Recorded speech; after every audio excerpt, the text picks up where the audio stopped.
Blessed love and greetings. This is the African Liberation Network. I'm the host, Honorable Prophet Daniel. And this is, continuation of the celebration of the 136th birthday of the Honorable Marcus Mosiah Garvey, who we, the Bobo Ashanti, hail as a part of our Trinity, as the mighty prophet of old, John the Baptist.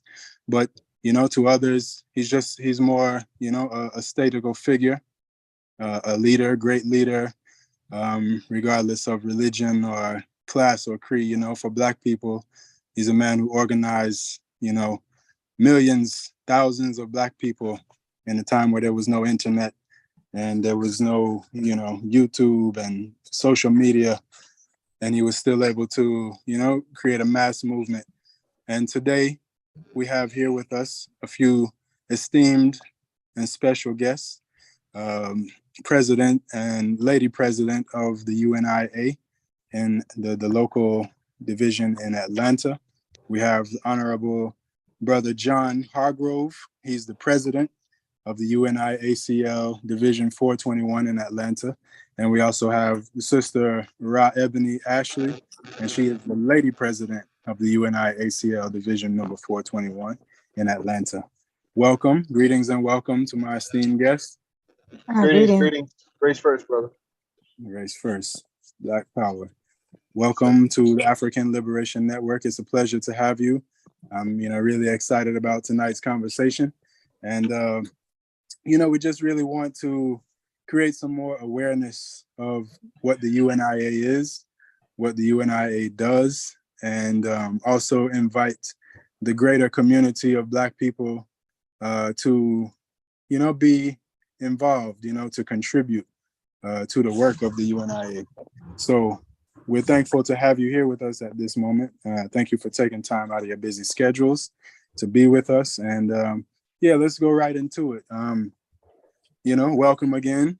Greetings. Thank you. Yeah, we would like to know just a little bit of history of the UNIA, and I'll just start with this question.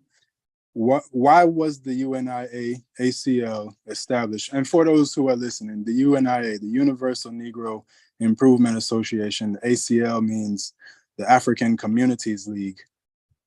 So why was this organization established by the Honorable Marcus Mosiah Garvey? I'll answer that question. First, thank you, my brother. And before I answer anything, we have to, and I think you did it, but we have to acknowledge today is August 17th, which is the birth of the Honorable Right Excellent Marcus Mosiah Garvey, the founder and first President General of the Universal Negro Improvement Association and African Communities League. As to why the UNIA was founded, I think the best answer to that question comes in a quote that I have not completely mastered, but I will paraphrase to the best of my ability. There was a moment in time when Marcus Garvey, throughout his travels and his studies, he asked himself, where's the Black man's king? Where's his king and his kingdom? Where's his army, his navy, his men and women of big affairs? And he declared that after his travels through Central America and Europe, that he could not find them. And he declared that he would help to make them. So in a sense, after Garvey's travels through, as I said, Central America and Europe, and realizing the commonality of our conditions as a race, as we considered ourselves Negroes at that time, racially, but no matter where he went, our people were at the bottom. So he felt that the solution has to go beyond national boundaries, has to go beyond language barriers, and it has to be a solution that benefits all of our people globally. And that was the solution that Marcus Garvey created, was the Universal Negro Improvement Association and African Communities League, which grew to be a a global government for Black people throughout the diaspora. That would be my answer, my brother. Thank you very much, brother. That's, a good foundation, to begin the conversation. It's good to know what the purpose of the association itself is, rather than assuming, Yes, sir. So what purpose now has it served? Like, all right, we want to cover the time of the duration of the existence of the association. What purpose did it serve then? And is it still serving the same purpose today? So I think the best answer, one of the best answers for that would be to just the direct aims and objectives of the UNIA ACL. And there are 11 aims and objectives as to the purpose that the UNIA was trying to, is still working to fulfill. Number one is to build a universal confraternity amongst our race. And that just means, Garvey said the greatest weapon used against the Negro is disorganization. So when Garvey says a universal confraternity, he's talking about an organization that brings all of our people under one banner, so that we can solidify and combine our powers, political power, economic power, social power, educational knowledge. We can bring that all together to utilize it for the benefit of our people. Number two is to promote the spirit of pride and love. Garvey felt that, and this is before the time of the black the doll experiment, where we realized that Black youth did not see themselves as beautiful, did not see themselves as valuable. Garvey teaches us that God made us this way. He gave us, wide noses, thick lips, voluptuous bodies for our women, and rich melanin. God did that, and he did not do that by accident, and it's not a mistake. And we have to view these features. We have a responsibility to view these features as beautiful, and to love ourselves as God created us, and as men and women as he created us. Number three and four I'll bring together. Number three is to assist the needy, and number four is to, I think number three is reclaim the fallen. Number four is assist the needy.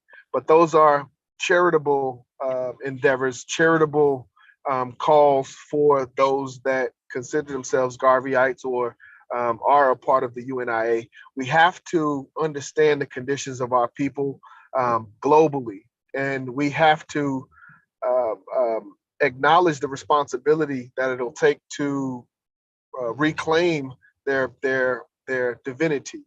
So we take that seriously. We have to assist the needy members of our race, and we have to reclaim the fallen members of our race. So that's 3 and 4. Number 5 is to reestablish our home in Africa. Garvey knows that, Garvey knows that humanity started in Africa, and it started with the melanated man and woman, and when you look at the resources that are being used throughout the world, Africa is still providing a majority of the resources for the world. So Garvey felt that Africa would be the natural home of melanated people, of Negroes. So we have an obligation, no matter where we are, to contribute to the building of our home base in Africa. Garvey felt that the reason other cultures are respected throughout the world is because they have a substantial home. They have a substantial headquarters. So a Frenchman, no matter where they are deemed and viewed based on the status of French leadership. Same with China and Japan and so forth. So Garvey felt that in order for Africans globally to be respected, no matter where they are, we must have a capital in Africa that demands respect of her people. Number 6 is to work with all Negro nations and communities.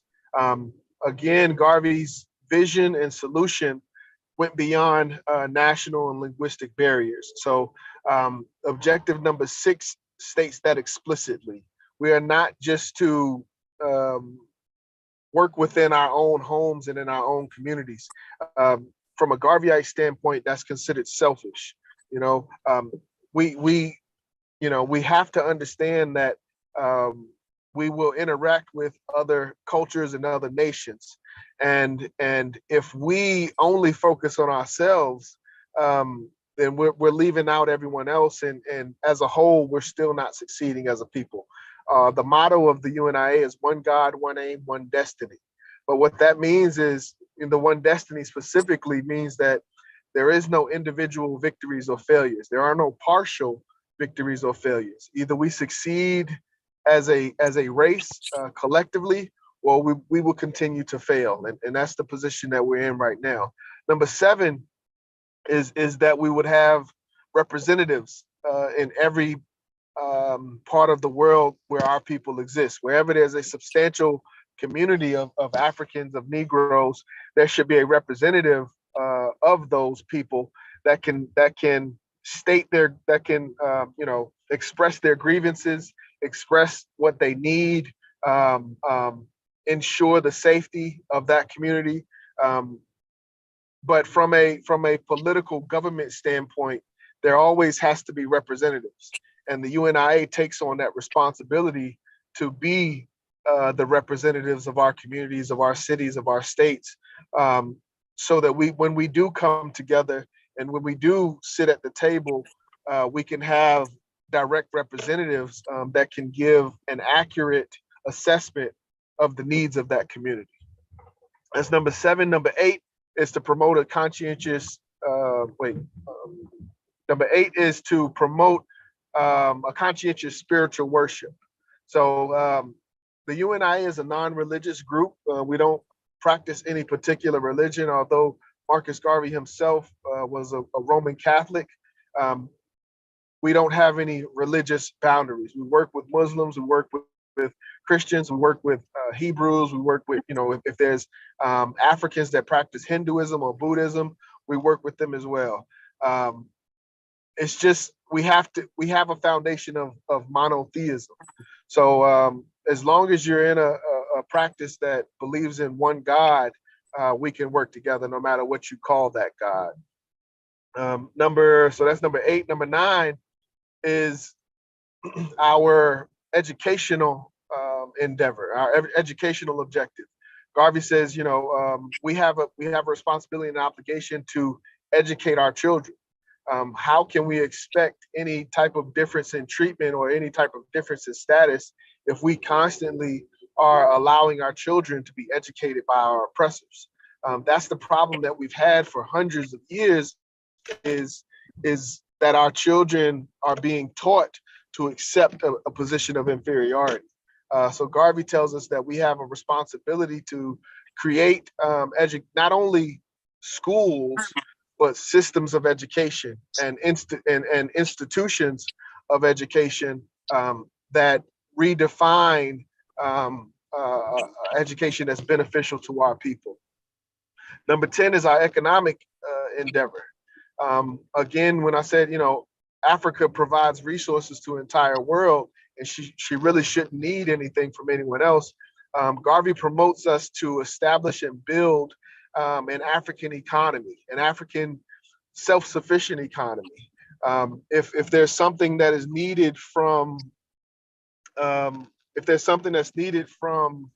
somebody needs water, we should be able to provide that. If somebody needs corn, we should be able to provide that. If someone needs carpentry, all of these skills and resources are within our own people. So from an organizational standpoint, we have to bring that together and utilize that, because 1, it makes us stronger, and 2, it takes power away from the other cultures that we have become dependent upon. And number 11 is it's kind of just a general, if anything in particular wasn't mentioned, as long as there's something in place for the benefit of that would benefit Black people globally, we have a responsibility to pursue it or seriously investigate. So those are the aims and objectives. That's the purpose of the UNIA. Those were created by Marcus Garvey back in 1914 during the founding of the UNIA. And for Division 421 here in Atlanta, we stand on that foundation. We haven't changed those aims and objectives. We haven't modified them. We don't really feel any purpose to. Like everything that we need as a people, everything that we need to do as a people, we feel has been encapsulated in the 11 aims and objectives of the UNIA. Awesome. Thank you very much, brother. That was very clear and to the point. I think it's pretty impressive, that you could even, give us all of that just off the top of your head, So I appreciate that. And my next question I would aim, to our sister, Sister Ra Ebony, the lady president of the UNIA in Atlanta. And I would ask, the brother mentioned religion and spirituality. Now, all right, in today's world, and maybe even over time, there have been people and organizations, groups that have, worshiped Marcus Garvey himself. What do you, as an individual, and you as a collective, as an organization, think about that, reality that people worship Marcus Garvey? Is it like a positive thing? Is it negative? And kind of elaborate on how so, however you answer. Just give us some, reason as to why it's good or why it's bad. Yeah. Okay, greetings. Well, and from my standpoint, I don't really consider it like a worship. I consider it like a really strong due of respect, because of his strategicism and how he based the Black government. People had something to follow. They were tired of being oppressed. They were tired of being treated second-handedly. So when Brother Garvey came with the UNIA, it gave people structure. It gave people a place of security. So that being said, within that, they can find, comfort knowing that they have structure, they have stability, they have these things within the UNIA. So, that's just my thing from my standpoint. Mm-hmm.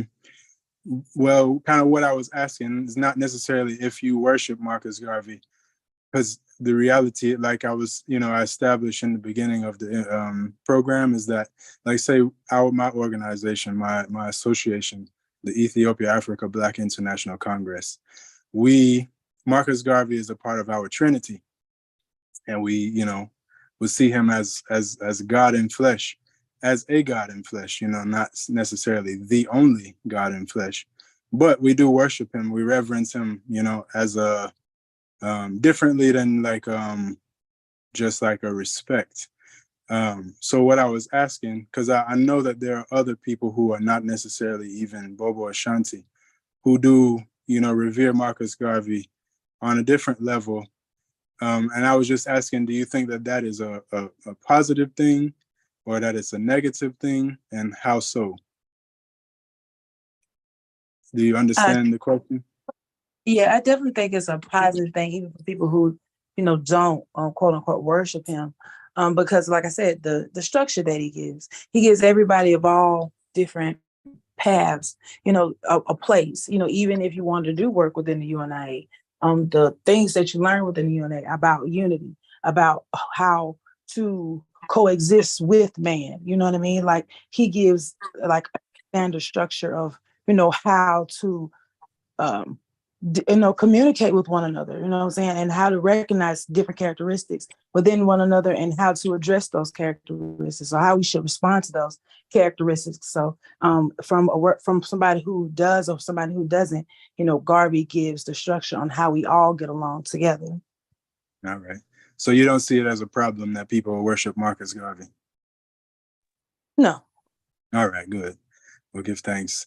I personally kind of, my view is that sometimes when we deify individuals, we tend to more focus on praising them than actually, like say Marcus Garvey, he's one who really calls us to action, to do things and to continue his work and his legacy. And sometimes I feel like, when people get too caught up in the worship part and not so much in the work, it can become like almost a distraction. So that's why I was asking. I just didn't, I would love to hear from the perspective of the UNIA member, what you would think about that. So thank you for sharing. My next question, which you also can answer, Sister Ra Ebony. After Marcus Garvey, was deported and then eventually, transition into the ancestral realm in London. After he left America, and how did that impact the UNIA, and how did the UNIA survive over those years? I think that was it was in the 20s or maybe the 1930s when he got deported. I'm not sure the actual date, but from that time up until now, how did the UNIA continue to function and stay intact? Well, like I said, Garvey left so much structure within the UNIA. I mean, when you are a Garveyite, you are just that, a Garveyite. He gives you so much direction to where it can't help but to still stand. Like people from that time even to this one, like these are the great grandchildren that were once in the original start of the UNIA. So within those legacies, it always blossomed and didn't have a chance to falter or fail, because of the dynamics that Garvey instilled inside of this prestigious government. So because of that, it gave the people, even after his demise, it gave the people something to still stand on. He created the foundation. So within that foundation, he had people that he entrusted with certain responsibilities. So in those responsibilities, it kept going, and it still keeps going, keep going, keep going. Like even now, I think maybe a couple of years ago, we just revised the Constitution. So we're always going over the Constitution. We're always studying the philosophies and opinions of Marcus Garvey. We always reading Message to the People, Race First. We keep those in our orientations, and we keep our orientations annually. So we always keep the teachings of Garvey active. We keep the dreams of Garvey active. We keep Garvey active, and that's what keeps the UNIA active. That we keep Garvey alive and active.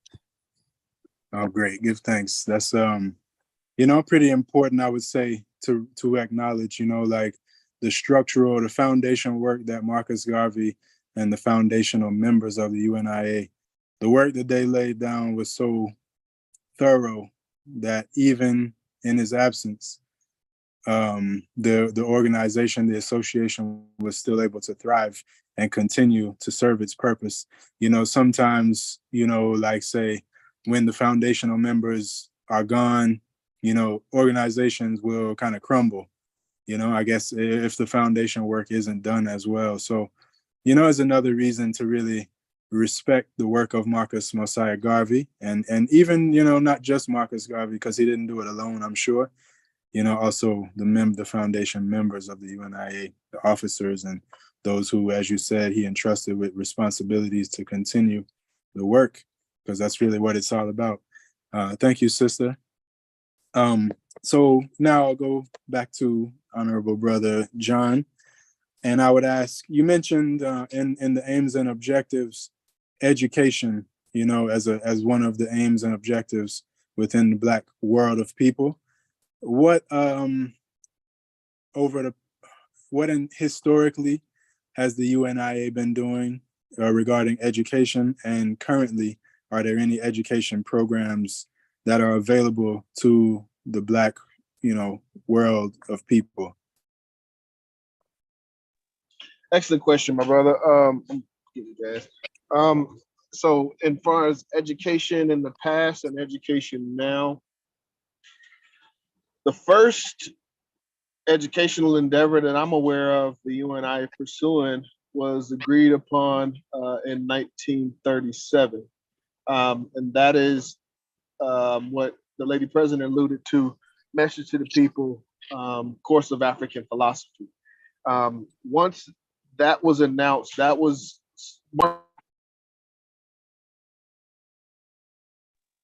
Oh, we lost you for a second, President. Your brother, your microphone is muted. There you go. Thank you. yeah, I a phone call came through. That Okay. was the UNIA and Marcus Garvey's first attempt to re-educate our people. It was also to my knowledge, there was a school that was created or purchased in Virginia. Um, Universal Liberty University was the name of it. So from Garvey's time, we have some examples of Garvey's attempts to re-educate, and the purpose, Garvey, he said in one of his most recent books, well, his only book actually, he said the majority of our people are ignorant, and he also said that propaganda has done more to ruin the intentions of good men than open warfare.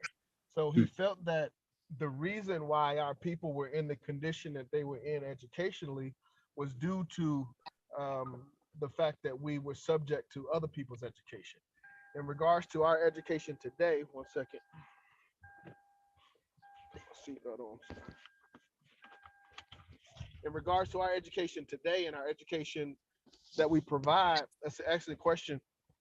As Lady President said, locally, we constantly are doing education. We're constantly studying the Constitution, philosophies and opinions of Marcus Garvey, message to the people, race first. We're constantly going over these documents.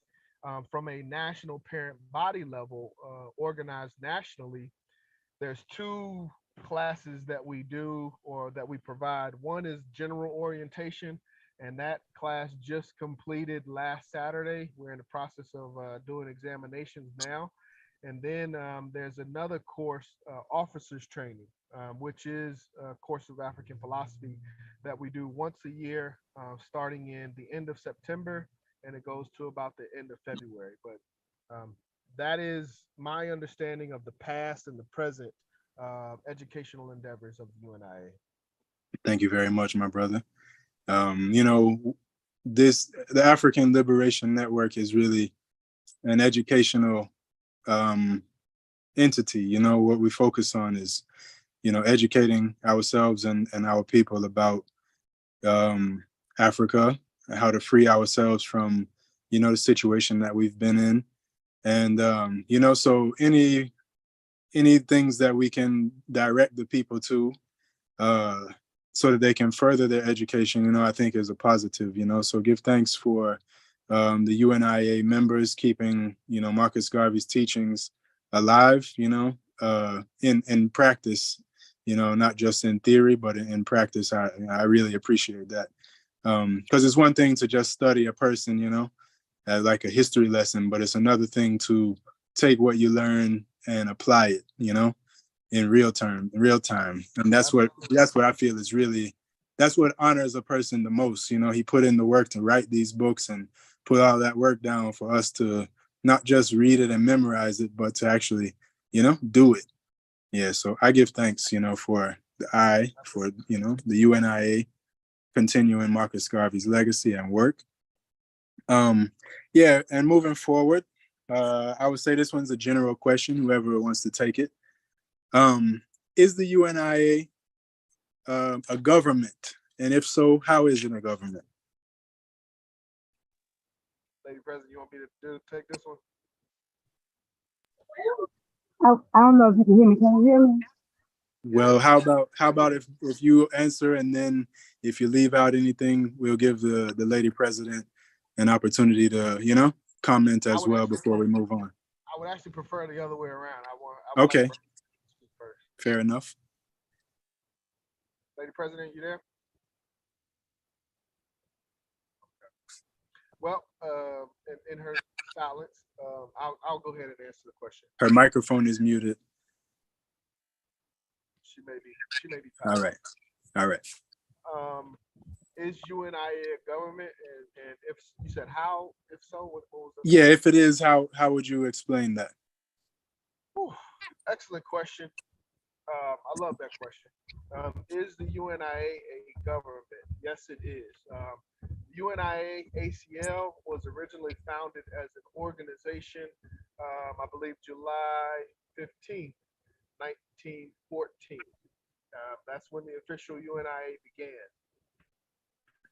However, 6 years later, there was a major event that took place, and we know of that event in history. We call it the First International Convention of the Negro Peoples of the World. This was Okay. held in the month of August in Harlem, New York. And in that convention, my teacher, President Ross Marvin, has taught us that there were 5 things that were completed at that meeting. These are 5 requirements that every established government has completed in modern time in the last 1,000 years. And Marcus Garvey and our ancestors did this. Number 1 is that every government must have a plebiscite. And a plebiscite is a public, now they consider it a public vote by a community or a group of people that basically states they wish to govern themselves. So on August 1st, 1920, our ancestors presented a plebiscite. And we have that document. It's a historical document now, but we have that document. But basically, our people were saying that, and this was a convention that was attended by brothers and sisters from Africa as well. But basically, it was a consensus agreement that everywhere our people were, we were not being treated justly, and we felt that the treatment that our people were receiving was in essence uncivilized. So we made a public complaint, and we expressed publicly that we wish to govern ourselves. That's the first thing that every government, every independent government has done, is stated publicly on the record that they wish to govern themselves. Number 2 is a declaration, and 1 and 2 kind of go hand in hand. The Declaration of Rights of Negro Peoples of the World was introduced on August 13th, 1920. And this was the justification for the plebiscite. It included 12 complaints as well as 54 declarations. So it lists the issues that we had with our with the ruling class, no matter where we were, and it also lists the declarations. We were making a declaration that this is the way we're going to be treated from here on out. This is the way the African people are going to be treated here on out. If not, we will have to, answer to the UNIA government. So 2 was the declaration. Number 3, the third requirement of all established governments in modern time is a flag. I've taught that on August 15th, 1920, the red, black, and green flag was introduced. If you look at the Declaration of Rights of Negro Peoples of the World, you'll see Declaration number 39 stated that the colors of our race shall be red, black, and green. We took that declaration and personified it in our flag. If you study history, you'll understand that back in those days, the early 1900s, there was a song that was very popular song, one of the most popular songs at the time. It said, "Every race has a flag except for the cool." Marcus Garvey heard that, and he took that to heart. And with the creation of the red, black, and green flag, that song was no longer valid. Now, no matter where Africans were throughout the diaspora, anywhere on the world, they now had a flag that they could hold up and be proud of and say that there is a global government that represents them. So the flag was number 3. Number 4 is the Constitution. The first Constitution of the UNIA was created in 1918, but it didn't get into effect until the International Convention of the First International Convention, because the other requirements had not been completed. So our first, Constitution is number 4, and as our lady president said, Constitution was most recently amended in 2021. So we're still working on it. It's a living document as it was designed to be. And if we expect to have 2023 or 2024 amendments, those are things that we have to work on. We have to come together and decide and make a reality. But Constitution, every nation, every government has a constitution. And number five, the fifth, is recognition from other governments. And we've studied, nowadays, obviously in modern time, the UNIA is not respected as it was, but that's primarily due to us as Black people, because the work had been done, and according to international law, once something is created on behalf of a group of people, that thing can never it can never be reversed. It can only be abandoned. So the creation of the UNIA government is on record. It is in international record. But if Black people, the current owners of that government, don't acknowledge it, don't respect it, don't promote it, don't enforce it, then the rest of the world will just say, "Hey, you know what? What you mean y'all got a government? I don't know nothing about that." And we have to reprove ourselves and redo everything all over again. But in Garvey's time, there was recognition of 46 different countries. This is documented in Tony Martin's text, Race First. And if you also look up in history, the UNIA had a functioning passport. And you can't have a functioning passport unless you have recognition from those other governments. But and so those are the five things that were done. And just on that last note, that takes us back to the original aims and objectives. Number 7 stated that we must have ambassadors and representatives wherever we are. So once we had ambassadors and representatives in Cuba, Colombia, Venezuela, different parts of Africa, and we made those connections, that's when it was easy to become recognized by those governments, because we had individuals in those lands working underneath the UNIA ACL government banner. So that is the way we are taught. We completed the 5 requirements. We had recognition from other governments, and according to international law, what has been done cannot be undone. It can only be abandoned.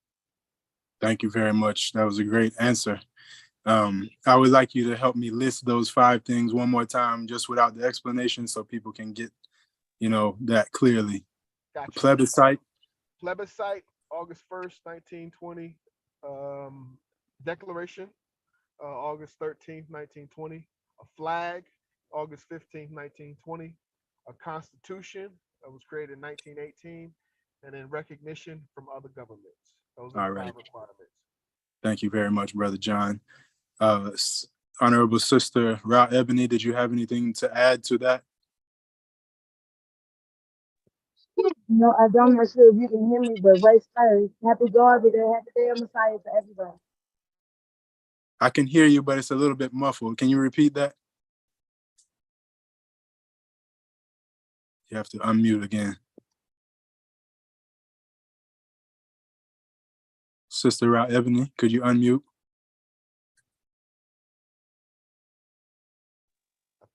I think she's got. Sorry about that. I had to get my earphones out. That was causing a delay or whatever. But no, Okay. That was beautiful. Thank you, President John. And happy Garvey Day to everybody. Happy Day of Messiah to everybody. Race first. Thank you for this interview. Race first. Well, I mean, it's my pleasure. Really, it really is a pleasure to have the 2 of you here with us.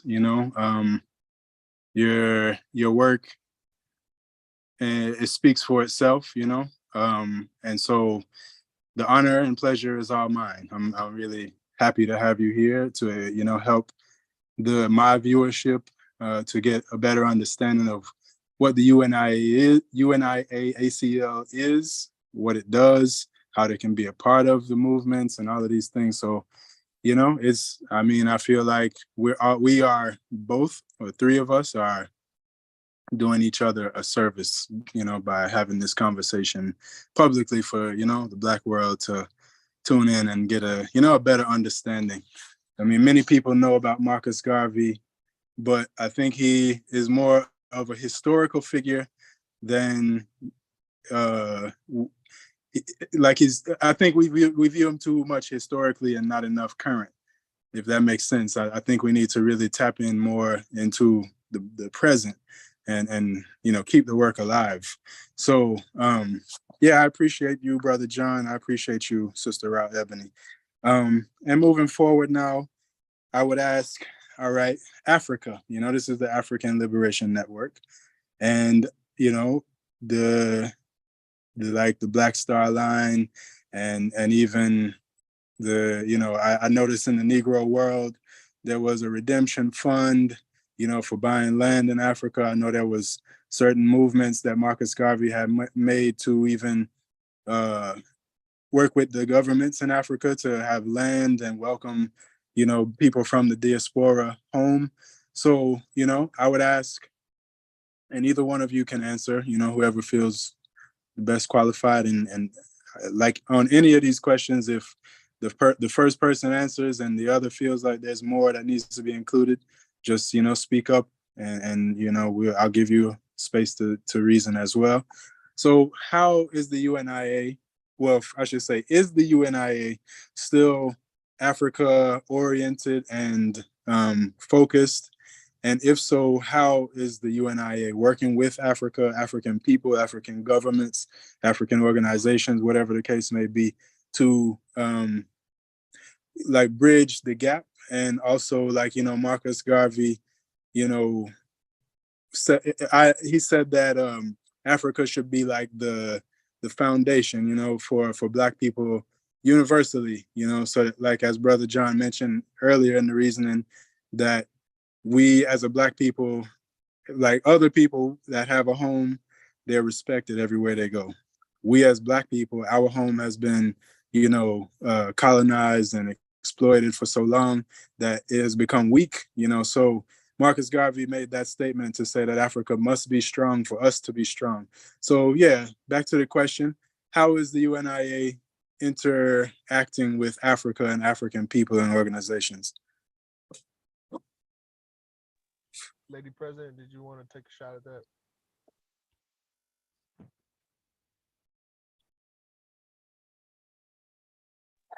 If you could, President John, I truly appreciate it. No problem.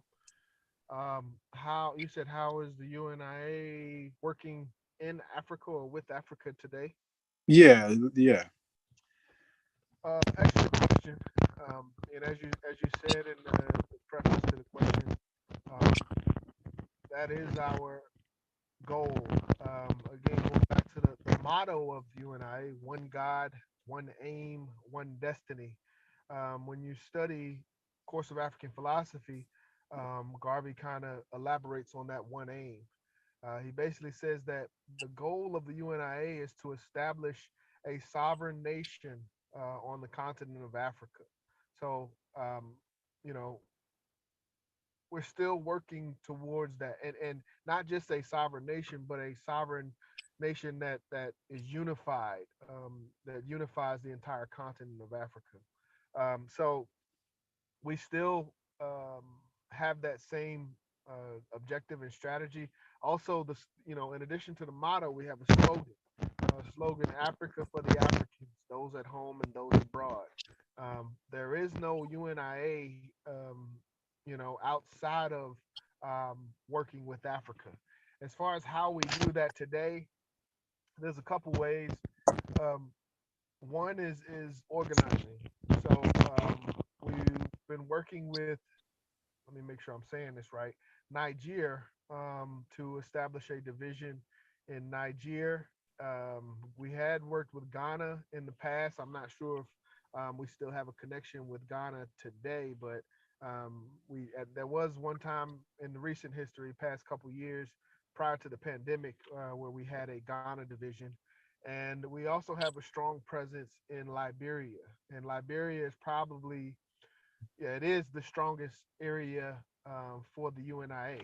Our current President General, Honorable Michael R. Duncan, he is the brother of the First Lady of Liberia.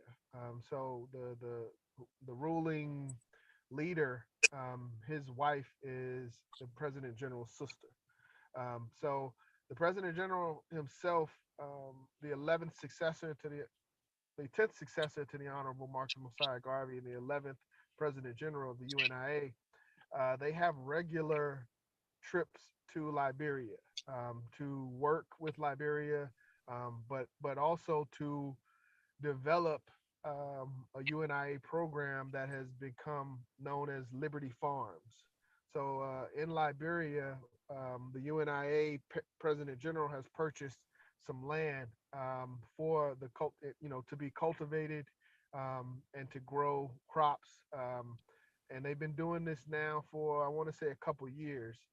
We haven't, I don't, to my knowledge, we haven't got to the point where we're transporting goods, to the United States, but the land is currently self-sufficient, and it also provides some resources to the local community. So at the end of the day, there's still a lot of work to be done. I feel that the UNIA, we should be developing a relationship with the Organization of African Unity. We've worked with the previous ambassador. What was the lady's name? I don't want to mess up her name. Chiambora. Yeah, yes. We worked with her. She's established. We know that the structure of the Organization of African Unity has. I don't want to get it wrong. It's either 6 or 7 regions. I think it's 6, and those in the diaspora are part of the 6th region. But honestly, the UNIA, currently, we have to do a better job of establishing that relationship. The issue is actually built in the structure of the UNIA.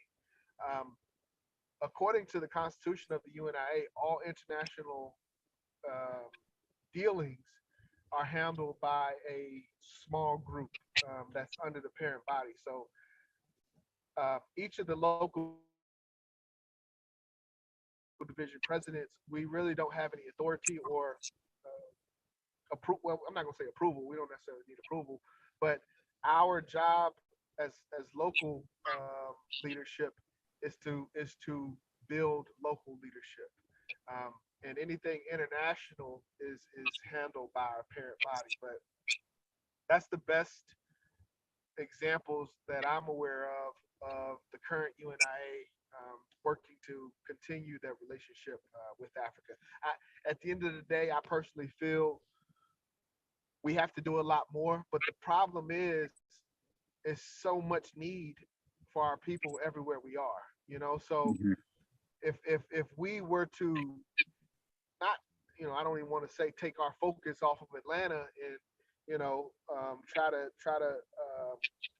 do some work with Guinea-Bissau or the Congo, those are valiant efforts and those are needed.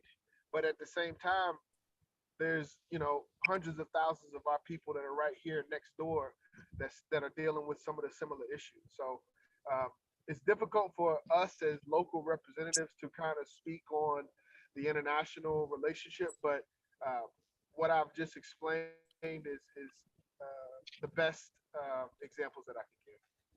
Yeah, and that's sufficient. Thank you, brother. It just gives us, some insight, into the current status of things, and that's, I think, very, very pertinent. Because, like I said, this is all about now. We it's good to study history, Sankofa, to know where we're coming from, to know where we're going, but we don't stay, stuck on history and think that that's sufficient, because history doesn't, it alone doesn't solve our problems, knowing history and stuff. So it's really important, I think, for people to know what's going on right now. And that brings me to my next question. And I would ask the sister, Honorable Ra Ebony Ashley, the lady president of the UNIA ACL, how can people be involved in the UNIA now who are not involved? And say like there's probably not a local everywhere. So how can one establish new locals to continue the local organizing that the brother just mentioned, because I imagine that that's pretty paramount to any kind of global organizing is having local organizing. So yes, sister, what can we do to be involved today? How can we start locals? How can we become members, etc.? Whatever information you want to share on that. Absolutely. Well, first is by joining whatever, division is closer to you, being more engaged, learning the ways of Garvey, learning, coming to his, like, the orientations that we have. We always have readings of Garvey. We always going over the Constitution. We're always learning about, we always having Q&As about it. We're always, listening to our members about things that, they want to further understand within the UNIA. And with that, being more comfortable within yourselves, once you have learned the ways of Garvey, then it gets taken up all the way to, through the chains of command, all the way up to the president general, where he'll say, okay, well, you are, a Garveyite through and through. You have been with us for so long. Then he will grant that permission to start up a new division in new places, and you know what I mean? Because he, like I said, even with Garvey himself, he entrusted people with what he created to be continued. So, that's the same structure that we follow as Garveyites. We have to make sure that, this is, this will prosper with you. This will bloom with you. So, but us as Garveyites, we will not just send you out, just out in the cold, out in the dark or whatever. We make sure that you are educated. We'll make sure that you are structured enough to, build that foundation there. And we will be behind you 1,000%. All divisions, we all support each other nationwide, globally. We're all here for each other. So it'll just take the steps to actually being dedicated, persistent, consistent in it, and to actually learn this. As you've seen, President John, he gives it to you so lovely. It just flows off his tongue, So that's, where we all strive to be as Garveyites, especially one that chooses to establish its one's own division in its own place. But we welcome it. We love it. We are, like I said, we are pushing membership every day, every time, even next Garvey, our Garvey Day, which is on the 19th, we will, if anybody wants to come and enjoy the festivities, we have a table for membership. Our own President John will be right there. I'll be there too as well. But it's always chances, always places to grow and expand in Garvey, and we welcome it. Good, Thank you. Thanks, Honorable. Yes, can you give a little bit more details about the Garvey Day? I have some more questions regarding what you just said, but since it's fresh, tell the people, what is this Garvey Day event you have going on? What's going to be taking place? Where is it? Some details, so people could, maybe partake. President John. All right. Thank you, Brother John. And when I finish this, I did want to go back to the previous question because that was extremely important. As far as Garvey Day, this will be our, I'm going to say 13th annual Garvey Day celebration that we've held in Atlanta, in the Atlanta community. We hold the events in the West End of Atlanta. On Saturday, August 19th, we will be at the Shrine of the Black Madonna from 12 noon to 6 p.m. And we will be celebrating Garvey Day. This will be a free event for the community. Please come out. We'll have speakers. We plan to have the mayor of South Fulton will be speaking, and our headliner this year will be Dr. Umar Johnson. So we've got a lot planned for this weekend, a big event, August 19th, Shrine of the Black Madonna, 946 Ralph David Abernathy from 12 noon to 6 p.m. Awesome. Thank you. And you can go ahead and say whatever it was that you wanted to address regarding the last question. Thank you. Yeah, I think, that is that's one of the best questions that anyone can ask the UNIA is how to get involved. And I'll tell it to you directly. You can reach our administration if you call us 678-631-9999. I'll say it again, 678-631-9404. That's a direct line to Division 421 administration. As Sister Ra Ebony said, she is correct. You want to, it's two ways, and I really do appreciate the question. It's two ways that you can get involved. One is to work with a already established division. So no matter where you are, there is a division, not necessarily within 100 miles, but there's a division close.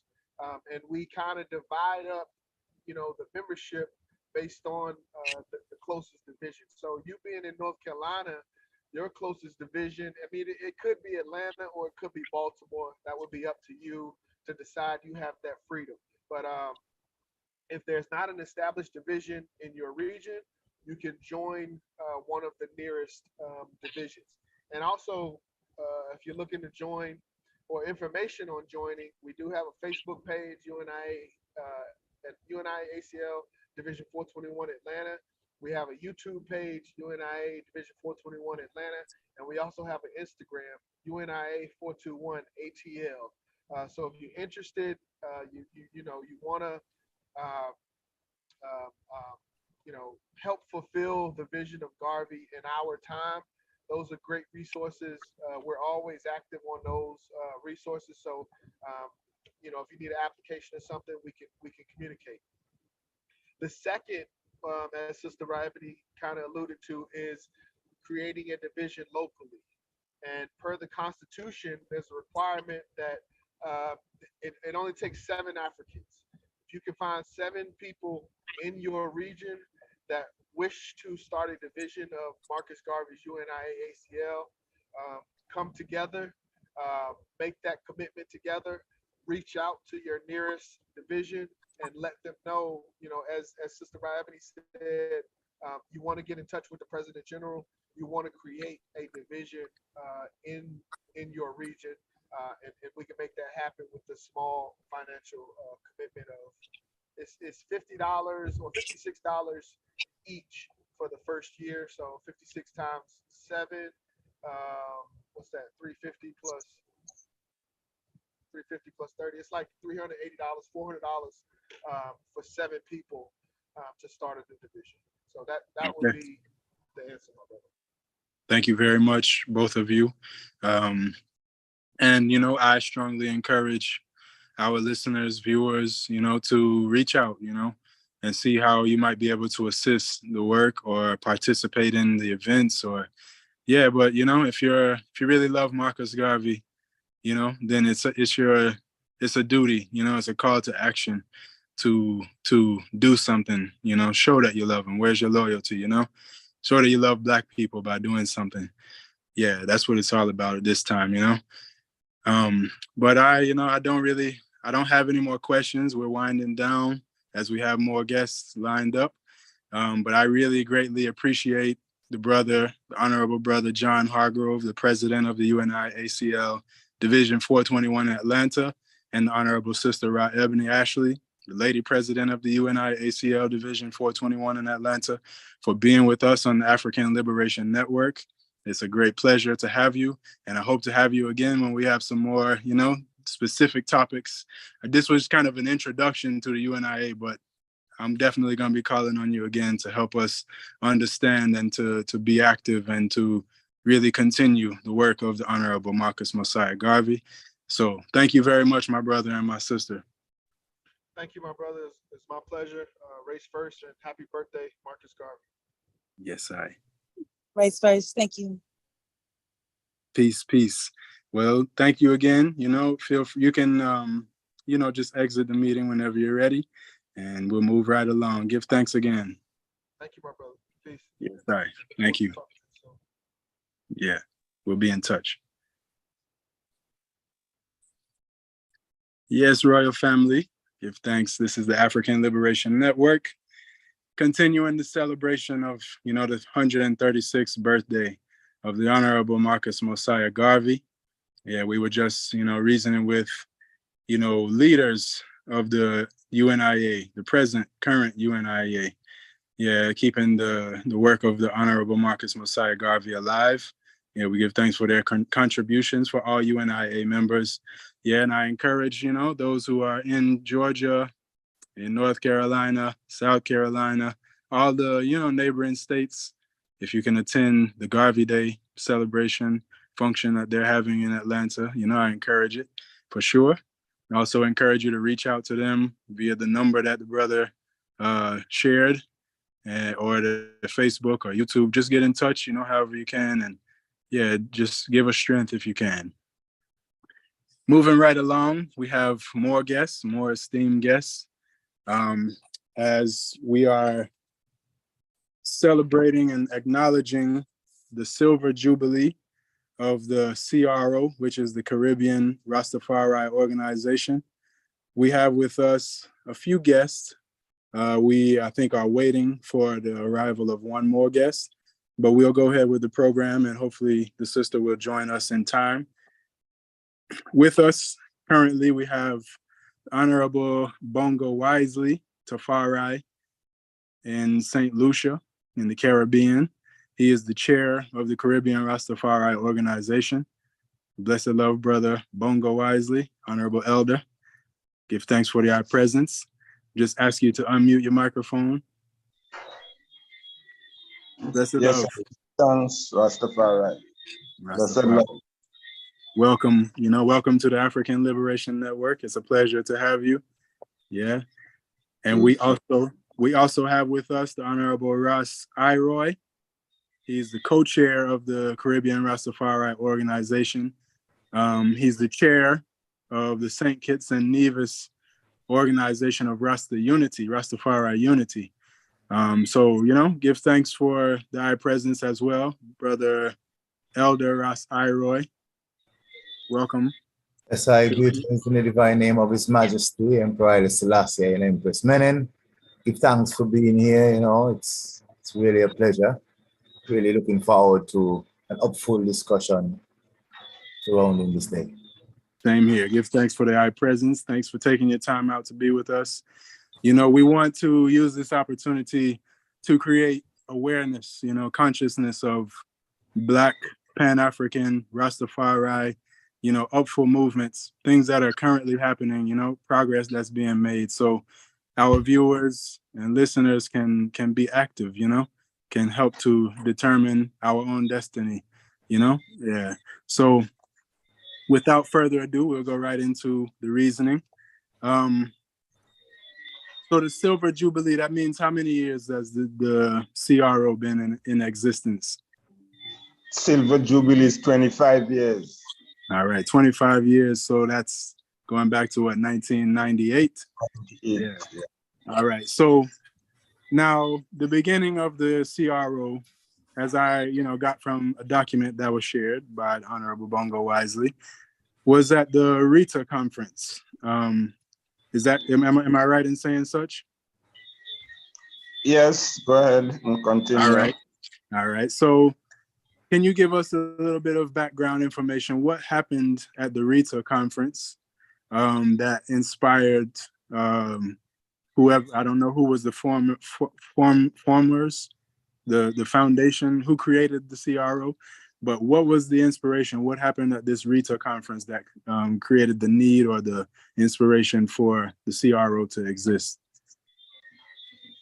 Yes, I give thanks. As we say, glory to word, glory to sound, glory be to the powers of the living I, Kadamawi, Haile Selassie, and Empress Menen.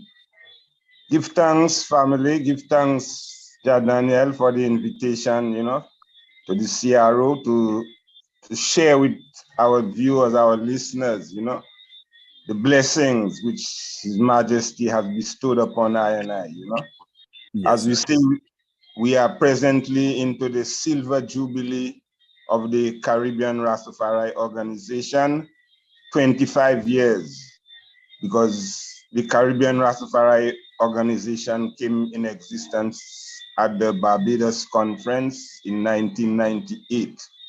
But going to forward to your question about the Rita Conference. The Rita Conference, which is the Rastafari International Theocracy Assembly, That's where the Rita is all about. Rastafari International Theocratic Assembly. It was a theocratic assembly of Rastafari following the first Rastafari conference, which took place in Toronto in 1982, where the elder man Ras Sam Brown was the elder at that conference. You had, people, the organizers of that conference in Toronto. You have Sister Masani, you have people like Sula, you have people like Aishaka, you had Iwata.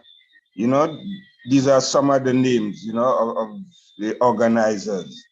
Then following that first conference, the next conference came to Jamaica in 1983, took place at the University of the West Indies. And again, Sam Brown was one of those spearheading the whole initiative.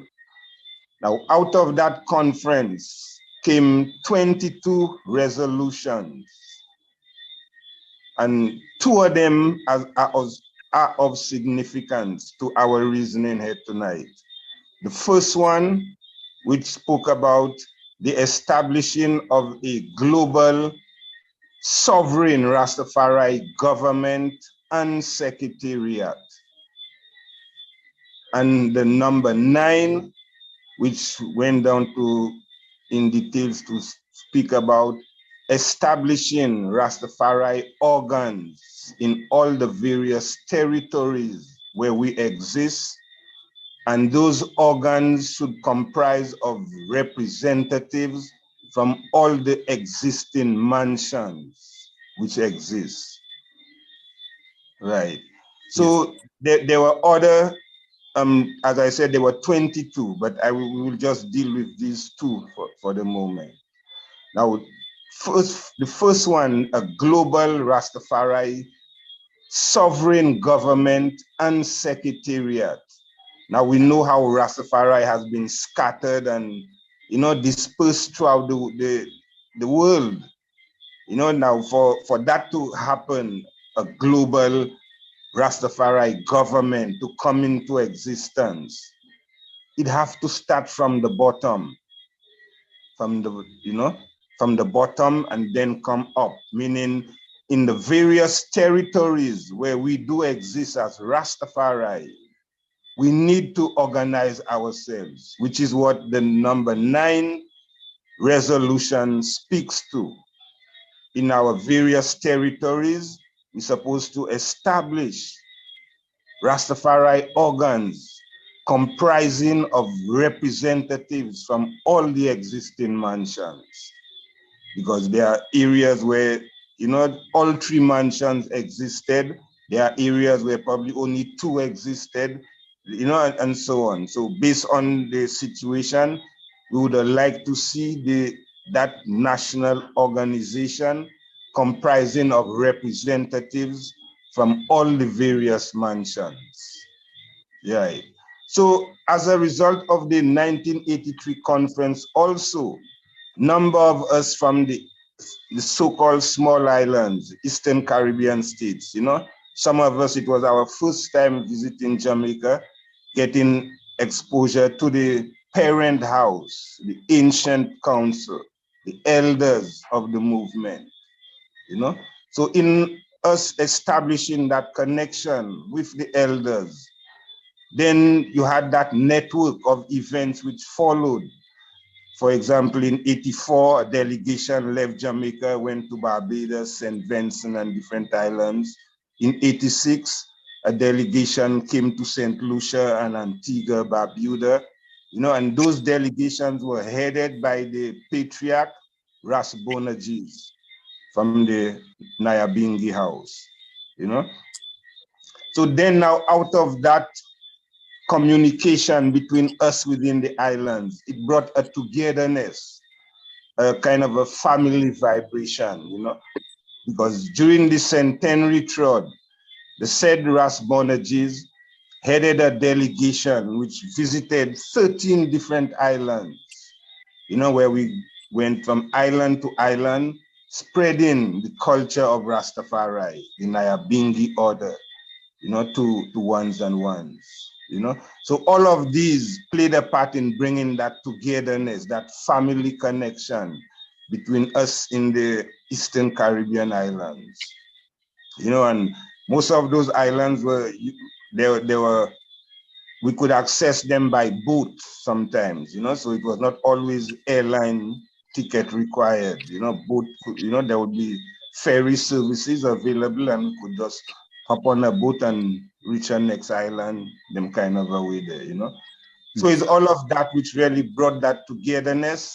Then following the 1987, the 1997 conference, international conference, which took place in St. Croix, U.S. Virgin Islands. Again, a number of us from the Eastern Caribbean islands were present. And Barbados was called upon to host the next conference, which would have been in 1998. You know, so because of that togetherness which existed amongst us within the islands, the Barbados delegation called upon us to join together to help host that conference. And from there, we established what was known as the Eastern Caribbean Rastafari Working Committee. So then that working committee, we met in Trinidad, we met in Barbados to plan the conference in 1998. Then after the second meeting, we realized that we couldn't remain just as a working committee.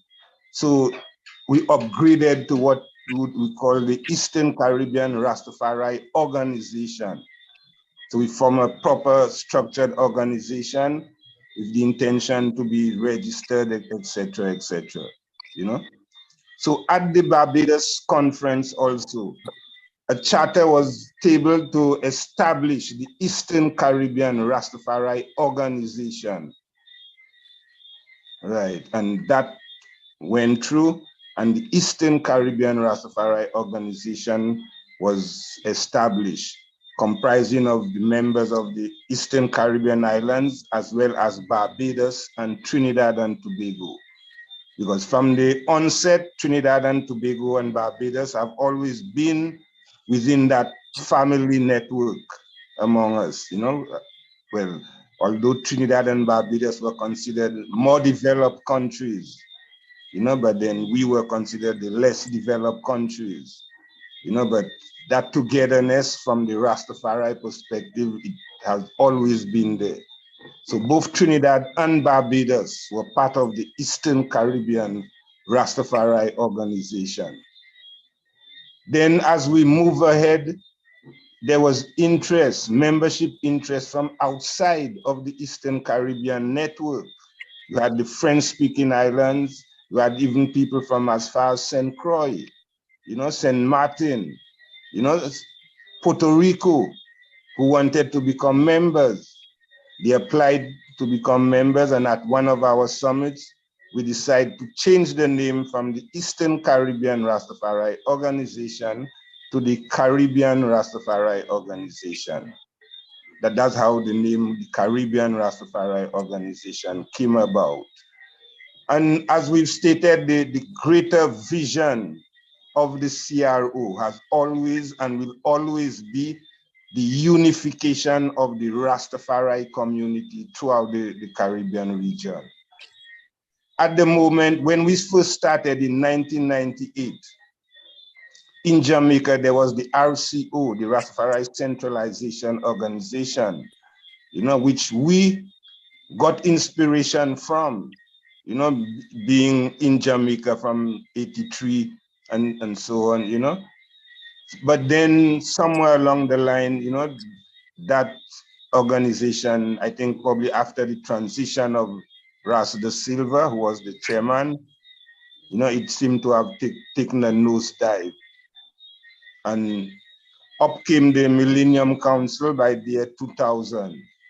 You know, again, we were hoping that the Millennium Council would be that umbrella organization, you know, all-inclusive, meaning having representatives from all the different mansions, Nyabingi, 12 Tribe, Bobo Shanti, School of Vision, wherever, you know.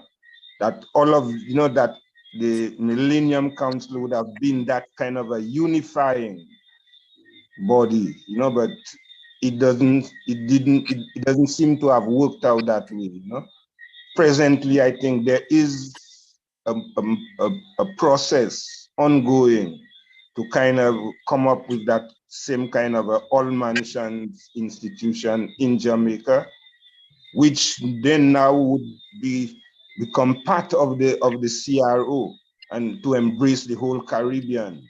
But also, well, Guyana is still not yet a member of the CRO. We have presently 7 registered national organs, with Trinidad and Tobago, the All Mansions in Trinidad, as well as the House of Rastafari in the Bahamas. These 2 have recently applied to become members of the CRO. So the process is just being unfolded. But we have national representation in St. Lucia, Barbados, St. Kitts Nevis, Antigua, Barbuda, Grenada, Dominica, St. Vincent. Again, you see, because what we would like to see is national bodies. We have individuals from those islands who are part of the CRO. But our greater vision, as we say, is to see that every country have a national organ to represent the Rastafari, so that we could speak with that one voice and push our message through. So as I say, it's from those resolutions, we took that inspiration, and with the strength from the elders in Jamaica, we were able to build that love and togetherness, which unfolded in the CRO. Rastafari. I give thanks for the detailed explanation. That was very clear. Yes. Give thanks, Bongo Wisely. You had my next question. You kind of answered some of my next question, but I still want to ask it because there may be, some other things that need to be included. And I'll ask the Honorable Ras Iroy, give him a chance to reason as well. What are the aims and objectives of the CRO? And I know, like I said, Bongo Wisely already included some of them, but maybe there's a little bit more detail you want to include still.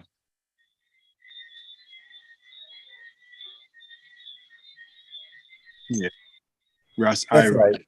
Greetings. Well, as Bongo wisely mentioned, one of the greatest aim and objective is, the unification of Rastafari within the region.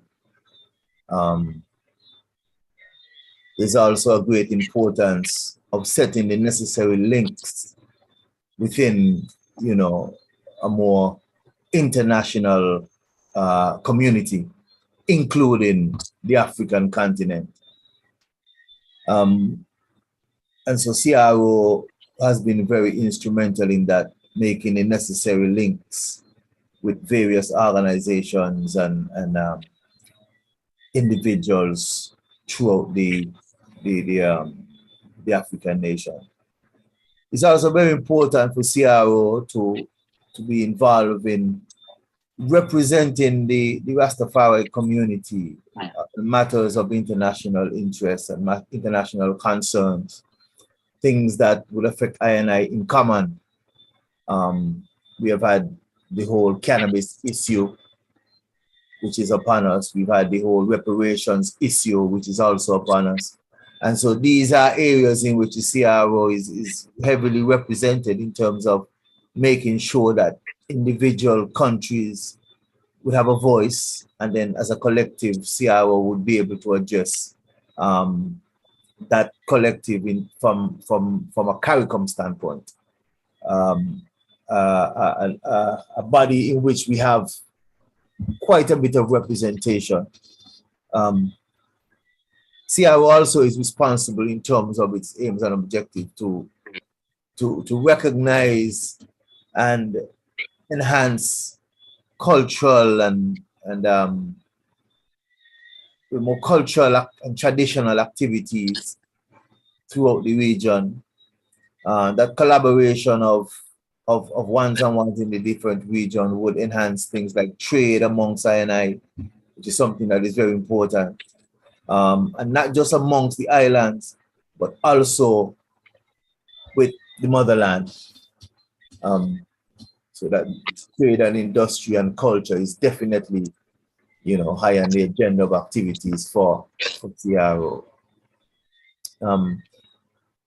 That's basically, in a nutshell, the objectives of CRO. The Constitution would speak to a bit more things in general, which would come under the general representation, an umbrella organization, and what is included in representing I,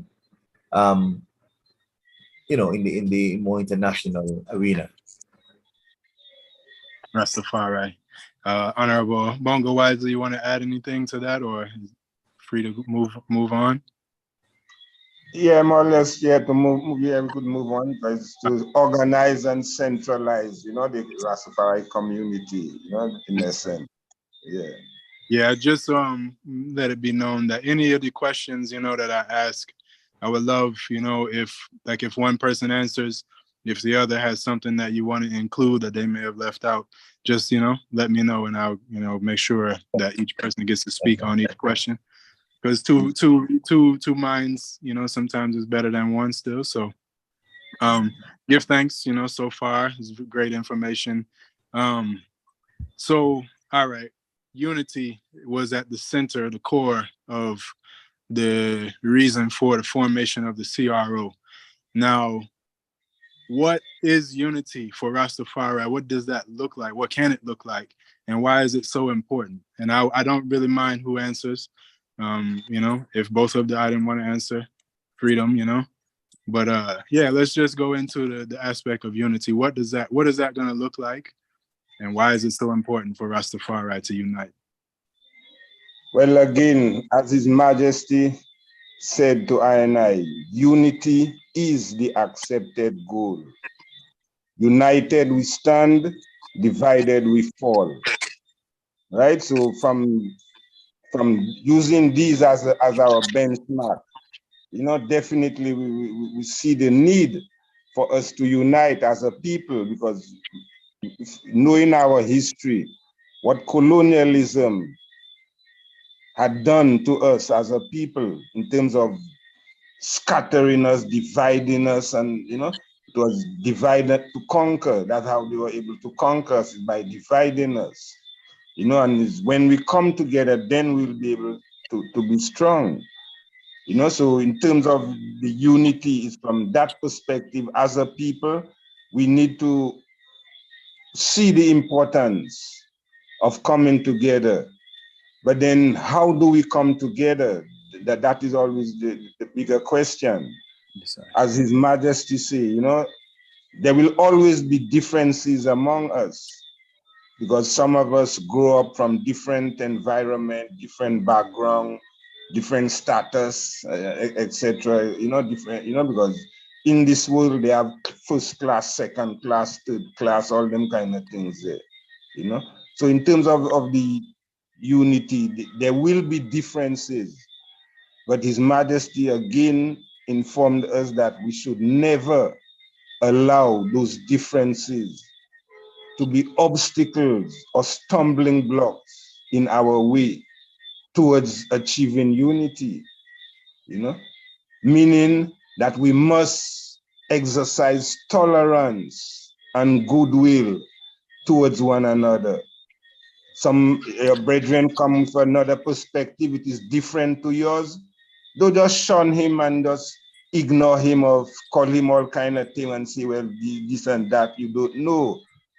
Take time, listen to what he's saying, because there may be something that even the I himself could pick out from listening to what the other brethren had to say, So that level of tolerance and goodwill is very important. It's very necessary, So with those things, when we start to exercise those characters, those traits, then you find the unity, we'll start to come forward, Now, unity, some people tell you, well, unity is just a word, it's just a talk.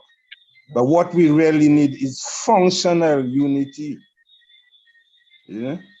Now, functional unity, you know, if I could say that, it says functional unity is that level or quality of equal organization and structure that naturally aids members of a social group in building power to control the spiritual, economic, political, and cultural life of their community or nation. You see, so the unity which we speak about, it's supposed to be able to manifest itself, you know, where our spirituality is looked at, our cultural vibration, our economical, our educational, you know, so it have to be intertwined in a way, you know, that's why it's called functional unity and not just a talk thing, you know, meaning you have to put measures in place. And that is where organization comes in, governance, good governance, you know, because I mean, from the onset, Rastafari has been considered a spiritual movement. Now, some man feel, well, because it is a spiritual movement, there's no need for any structure or any this and that. Nah, man, everything will just happen by the Irish, man. It's the Irish control and them kind of a way there, you know? So you find a lot of thing because we as a people, it started as individuals from our ancients. Some of them didn't have their wife at their side. But right now, you know, we're not just individuals, we are nation, we are family. You see? So the need for structure, you know, the unity, again, speaking to that, and you know, the need to have structured institutions so that good governance, accountability, responsibility, these things, you know, have to come into play because enough people love the power, yeah, man, but power carries a responsibility. And sometimes we don't want to bear the responsibility, but we want to ride in the power and feel, well, yeah, man, is, you know, no, discipline of the mind. You know, so all of these things, the unity will bring all these things to unfold. Rastafari, I give thanks, Honorable Elder Bongo Wisely. Honorable Russ Iroy, anything you want to say on unity? Not sure how much more I can add to that because you know, otherwise it was pretty precise. But just to highlight though, unity is really answering the call, you know, of His Majesty when he asks I to organize and centralize. And basically the cry of Rastafari is the cry of Rastafari all over. We are facing the same issues, and we all know we are better together in fighting issues, and we've experienced this in the local in the islands where we are fighting issues where we have been fighting them on an individual basis, and many times, you know, to not much success.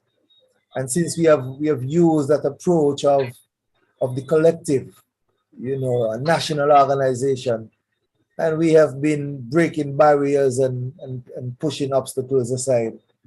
You know, unity for me also encourages the development of the family, which I think is extremely important, especially amongst Rastafari.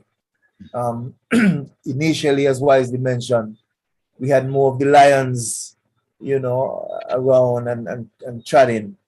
But now we have seen where the entire family has been, you know, encouraged and built into the Rastafari with the elders, kings and queens, and the youths. So we, you know, definitely unity would also encourage the sustainability of Rastafari to ensure that our nation lives on, you know, and not just after the elders who sit at the table would have transitioned, that the work would cease, you know. So for me, organizations like CRO would only succeed and would only progress if we're able to put unity and, as Bongo wisely mentioned, functional unity in place. We have to take on a level of responsibility. Yes, sir. All right. Yes, I give thanks, both of you, for, making that so clear, I think it's, I'm young, relatively young in the movement still, but I realize that the unity amongst the mansions is very, it leaves a lot to be desired, I don't really see it in practicality and definitely not in functionality. Like maybe I may be friends with or have brethren in other organizations, other mentions, but as far as like us working together as Rastafari, despite the differences, I don't really see that on a large scale at all. And I think that it is a lot responsible. That aspect is a lot responsible for our current status, as Rastafari in the West and globally, really. But not to talk too long. Ras, Iro, you had your hand raised. Is that intentional?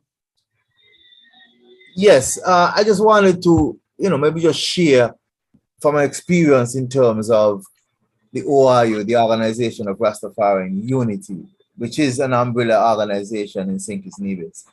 Again, would have been faced with the many challenges that you just mentioned that we would see when it comes to unity. But one of the things that we have to be careful of and to make very clear, that's one of the things that we did, in that the OIU or the umbrella organization doesn't necessarily dictate how the individual mansions or organizations function in terms of their theoretical and religious or spiritual ways. That is basically still left up to the individual houses. What we focus on is the commonalities, the major issues that we have in common, the changes, the cannabis, the reparations, and all of these things that we focus on, that we all have in common. Mind you, even within that level of discussion, we still have different approaches, as someone might look at reparation different to how, others would. But it is really important that we would allow, some of the individual houses or mansions to continue to operate, especially when it comes to their spiritual way of doing things. To start, I'll share that. Yes, sir. Give thanks, Honorable. Yeah, that. Yeah, man. If I could add to that, freedom. Yeah, man. In terms of that unity and the differences, the tolerance, the need for that tolerance, because as His Majesty say, unity is the accepted goal, So within the various mansions and even within Rastafari, the lack of respect for oneself, has led us to the state where right now we do respect our brother, we do respect our sister. Now, these are the things Marcus Garvey spoke about, the respect that we as Black people, we carry, and we have to maintain that. But if you don't love yourself, if you don't respect yourself, you can't respect your brother or your sister. So it's